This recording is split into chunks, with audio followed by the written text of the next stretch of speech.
Hello, and welcome to our video on how to record your performances in GarageBand using your Syncavision system. Now that you have the piano disc system with the TFT record strip installed in your piano, you have the main components to begin recording your performances. First, we need to install our MIDI cable. This is the USB to MIDI interface cable we'll be using.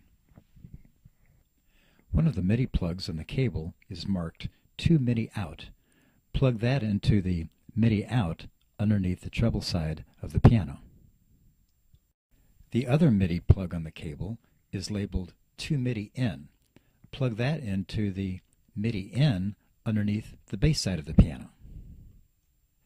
Now plug the USB into the cable into the USB port in back of the computer. There's only one more thing we need to do to complete the setup. We need to install the MIDI component into GarageBand. From your main screen with the Syncavision logo, click on Macintosh HD. Here you can review files that are in the root directory of your hard drive. Make sure you're in the columns window for the display. Click on MIDI O 1.2. Now click on README. This file will show you the location of where you will want to install the MIDI-O component. Let's read the pathway on how to get there. It's under Users, your username, which would be the name of your computer, under Library, Audio, Plugins, and Components. Now let's find that location and install it. Go to the Macintosh HD. Make sure you're in the column display. Go to Users, your username, which in this case is IM0102. Find Library, Audio, Plugins, and finally Components, our final destination. Now go to the first window we had open, click on it, and click on MIDI-O components and drag it in to its final resting place. Some good news, you'll never have to do this again. Now close the windows that you have open and we'll begin the final step for completing the installation of our MIDI-O component. From the main Syncavision screen, open GarageBand where we'll be doing our recording.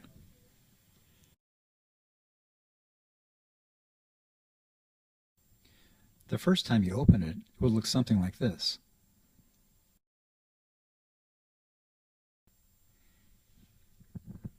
Click on New Project and a new window will open up and offer you the opportunity to name your project.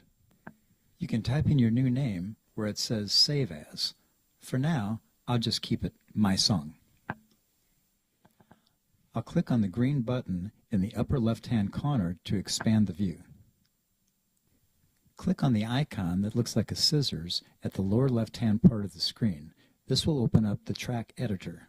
You can expand the view if you like. One is piano roll and the other is musical score. In the lower right-hand part of the screen is the small letter I. That stands for track info. In this window, you can browse and edit the tracks. In the Browse window, select Grand Piano.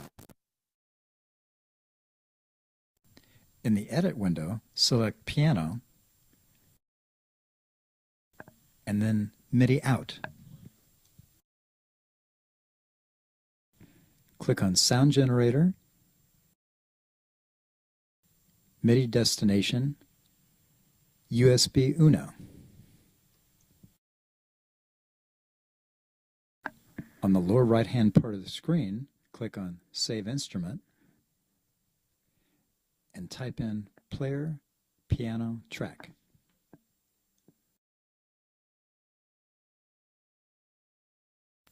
Click Save to save it. Notice that when your Browse window is open and your Player Piano track is selected, it is also displayed in the upper left-hand corner as the track being used.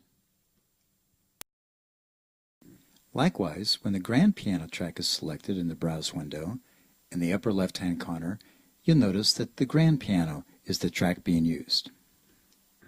We'll be using the grand piano track to record our music and the player piano track to play back our performance live on the piano. Your setup is now complete. Everything you've seen so far has been a first-time, one-time setup. The actual recording of your performance in GarageBand is a piece of cake from here on out.